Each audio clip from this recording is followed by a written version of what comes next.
everybody. This is Dr. Novak again. Welcome to my channel if this is the first time you're here.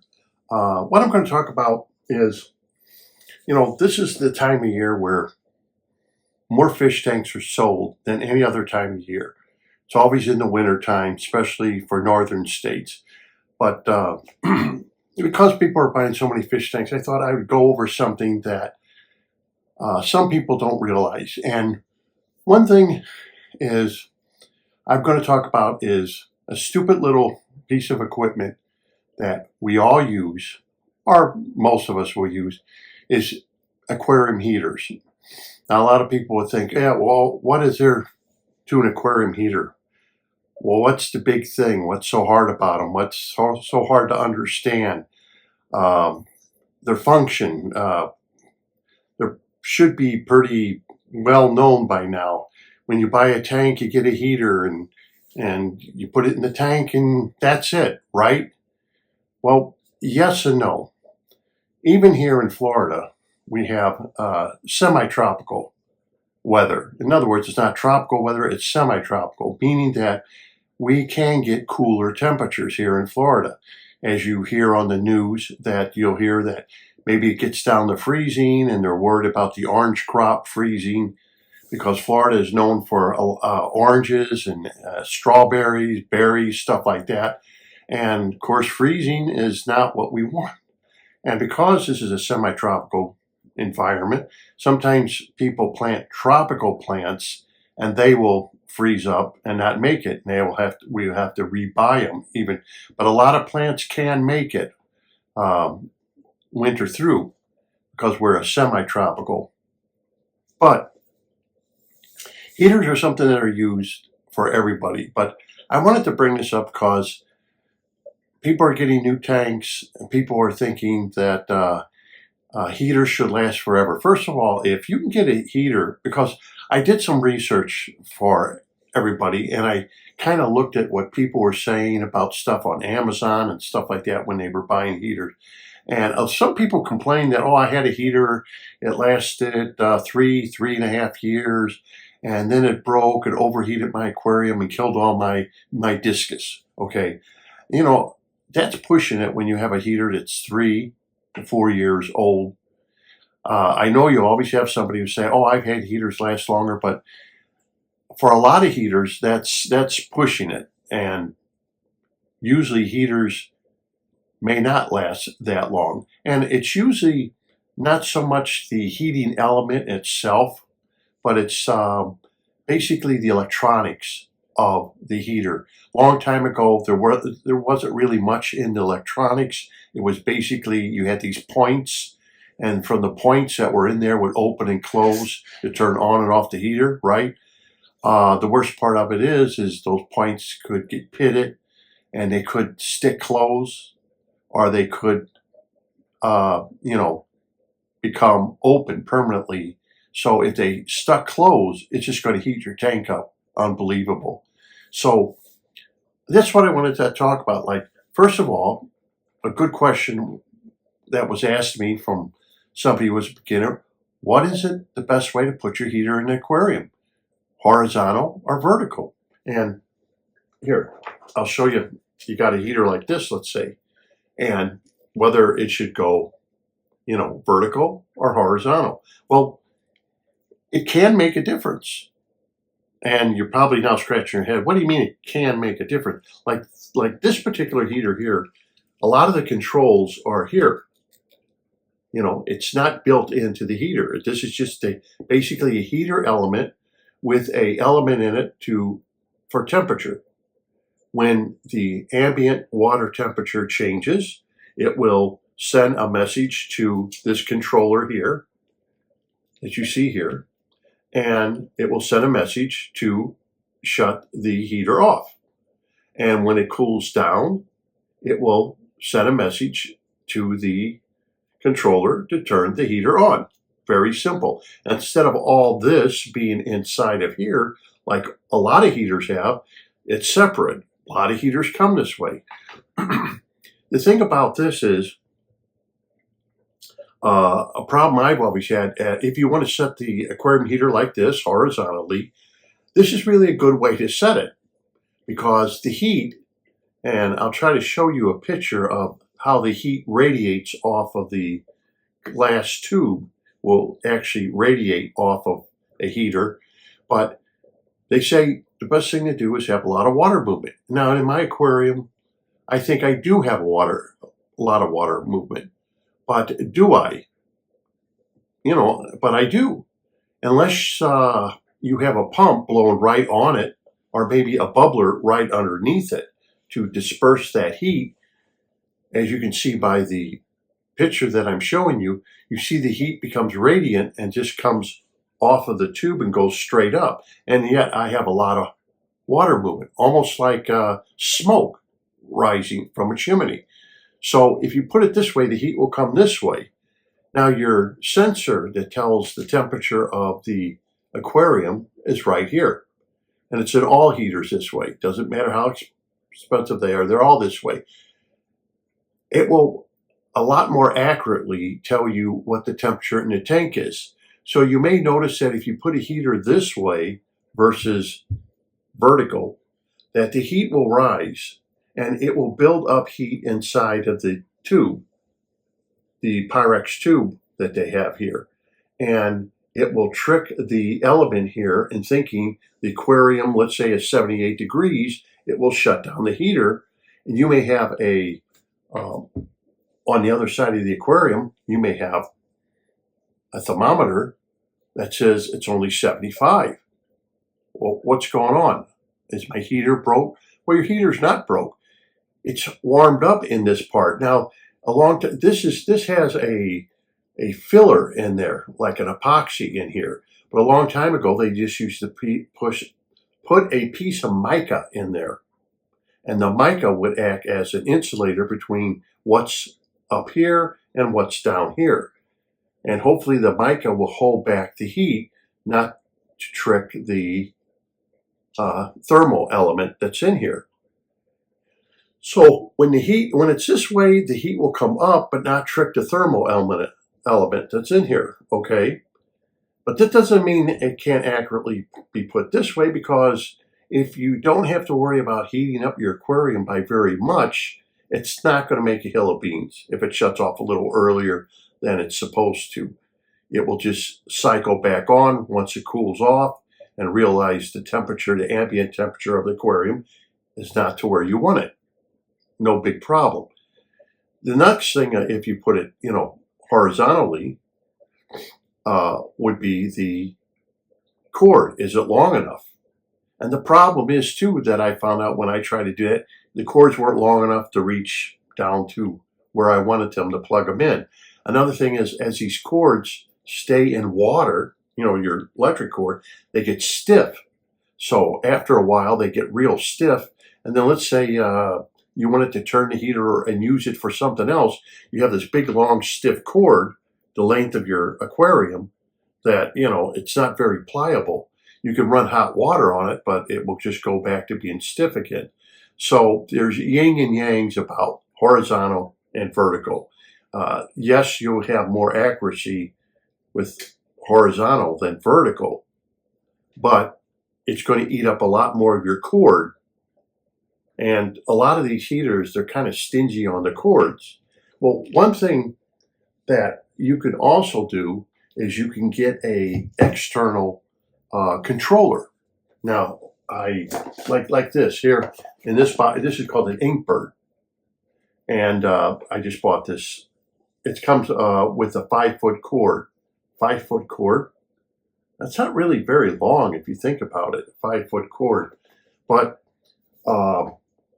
in order to save money, and inside there is a controller. Now, the problem is when you come with heaters like this, or if you buy like that Inkbird controller, is what is the ambient temperature of the room your aquarium's in, right? If it's in a bedroom, well, in the wintertime, does your heat turn off? Do you like it nice and cool? Do you let it go down to about 65 or 70 degrees? So the heater then has to work to keep that tank at the ambient temperature that you want inside the tank. Let's say at 78 degrees. It's got to work against now an 8-degree difference between what's on the outside of the aquarium and what's on the inside of the aquarium. But what if you have a room that you put your tank in that gets colder, goes down to 65 degrees, or let's say 68 degrees? Okay, that would be 10 degrees difference. But what if it goes down to 58? Now you got 20 degrees different. As you keep going down, the heater now has to control the tank and against what the outside temperature, ambient temperature is on the outside. It's trying to fight that. And what happens is sometimes when you have a controller like this, where everything's all in one, and this is where your heating element is, it's not accurately telling you what the aquarium is because it's so cold that part of the aquarium is cold and part of it is being warmed up, unless you have some kind of bubbler or pump pumping it through the aquarium. But with a controller like this, an Inkbird, one that you can get, it has a separate cord so that you put into your aquarium, and that will tell you the ambient temperature of your aquarium. And you can stick that anywhere in your aquarium. You can stick it at the end of your aquarium on one end, the heater on the other end. So it will not then shut down your heater until it sees that the tank is at the right temperature at the other end. As long as you have movement, you're not going to get overly heated at one end and super cold at another end. It will keep the heater on, because I use one out in the lanai, and I have it set because you can set them, these controllers. You can buy whatever heater you want. Remember, that's just a controller. It doesn't have a heater built into it. So you can buy a heating element of what you want, and that's exactly what's called a heating element. And I would suggest, if you are going to go that route, buy a heating element from like some of the saltwater places that sell German-made separate heating elements. Yes, you're going to pay a little more. You maybe pay $50 for a 300-watt heating element or something like that. But it's made better than the Chinese ones that I understand, because the coil or the metal that you're using inside there isn't very good, or too thin. People have complained that they don't work very well, even though they're separate. So don't skip out when you go buy a controller. Buy a good heating element, and there's a reef place that sells them, but I wouldn't buy them off of Amazon. Just go find somebody else to buy a good heating element. And usually if you're going to find these places that sell for reef tanks, they're going to sell better equipment than what you're going to find on Amazon. The Inkbird you can find, even some of them sell the Inkbird, but buy a good heating element. Now, I use that on my tank, and the reason I like using that, and it's titanium. That's doesn't matter whether it's titanium outside or glass like this. It doesn't matter. That's up to you. What you're looking for is a good quality. Now I set the Inkbird, let's say it's 78. Now you can program it to exactly what you want by degrees. So let's say you want it to be 78. So you say if it drops down to 77, turn back on again within 1 degree, plus or minus. It's not plus or minus 1 degree. Yeah, you can go plus or minus 1 degree because it even has the ability in Inkbird for you could put it on a chiller, so you can stabilize a reef tank. But within 1 degree, it will turn on, and then your temperature probe is on the other side of the tank. It will keep that heating element. And that tank out in the lanai, it gets 40 degrees out there. And I have a 300-watt heater. A lot of people say, well, 300 watt, even though that's a 40-gallon breeder, that's not a lot to keep the ambient temperature up. Well, it is, believe it or not. It just will run longer, but it will not hurt anything. Okay, yes, you can get a higher wattage, like a 500 watt, but I use the 300 watt because if it drops a couple degrees, that's okay. Because remember, it may drop, but then the temperature goes up again during the day, so it catches up to itself. And that little few degrees is not going to hurt the fish. In fact, a lot of breeders will say, let your tank drop 2-3 degrees at night and warm back up during the day. It's not going to bother the fish, and apparently it doesn't, because it does it with my fish and they don't seem to care. As long as it stays in a range that you want it to stay in. But it's a good idea that if you are going to use a heater, whatever way you want to use it, make sure it's large enough, because some people would say, is it better to have a smaller heater that stays on longer than have a lot more powerful heater? And I'll use this as an example. Let's say you have a 100-watt heater and it turns on for a short time, turns off, turns on, turns off, turns on, turns off. Or would it be better to have a 75-watt or 50-watt, something that turns on and stays on longer? Well, remember, what burns these out isn't usually these elements. And I've had a lot of heaters. I've never seen the elements really burn out or break. I never had one break. It's always the top part where all the electronics are, or where the electronics are here. That's where I always have problems. I never had like the heating elements break or burn out on me. You understand? Even though these may stay on for a long time, they just get warm. They don't turn red hot. They only get warm. Okay, so they last a long, long time. Like I said, all the years I've been doing aquarium keeping, never seen the coil of wires ever break or burn up or anything like that. It's always been the electronics or anything that's up in the top of the heater, or the electronics here that go bad.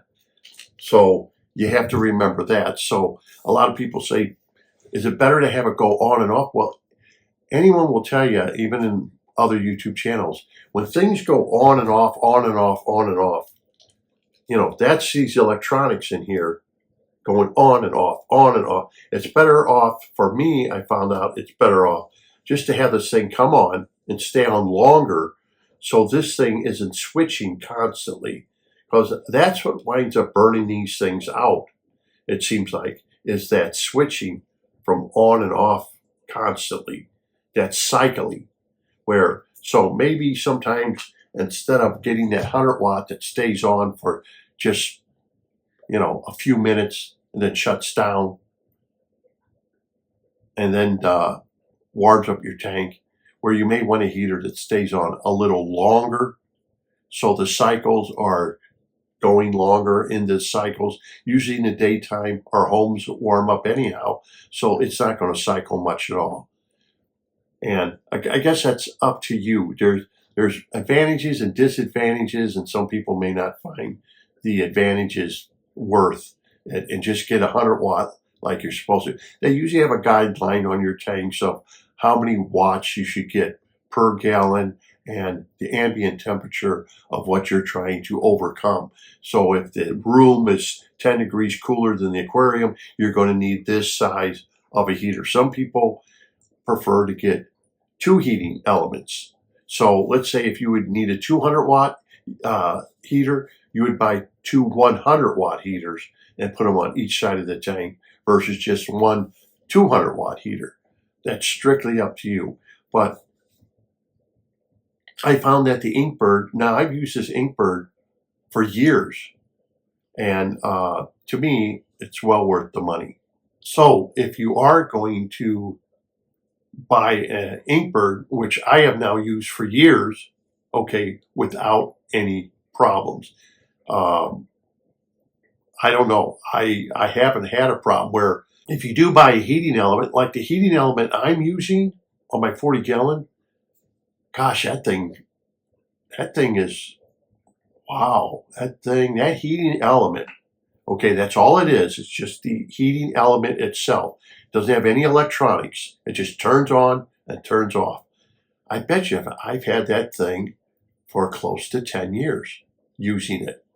Now, the controller I had to replace because my old controller for it overheated. It got real hot. You know, you could feel it when it was on it. That controller was hot. So that's why I got the Inkbird to replace it. But the heating element itself, I've used for 10 years. Like I said, heating elements themselves, I really haven't seen them go bad. Maybe you have. I haven't seen one go bad, just the heating element. It's always the electronics. So just remember that go with something that is more reliable, like the Inkbird. But the Inkbird, you can program it. You can set the degrees. Another thing I wanted to tell you about it is if something goes wrong, and this is what you really need to do. And if let's say you have discus, right? The Inkbird sends out a signal and can send that signal to your phone, and it will beep. Because I know we've come home from being out, and all of a sudden I hear this beeping noise.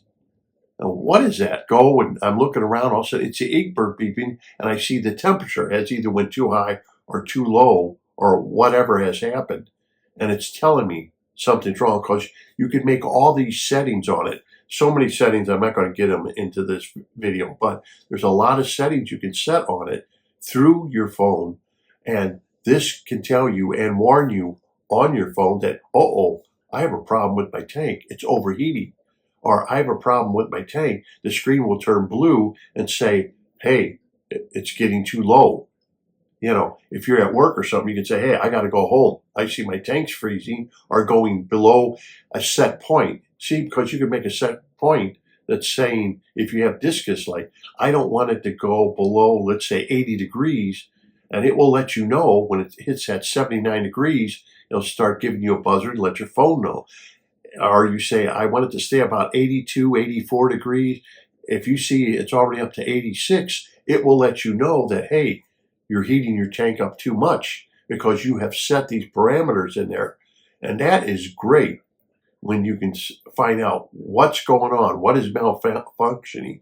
Where a heater like this, if it malfunctions and you've got some very expensive fish, you know, your SOL, that's all there is to it.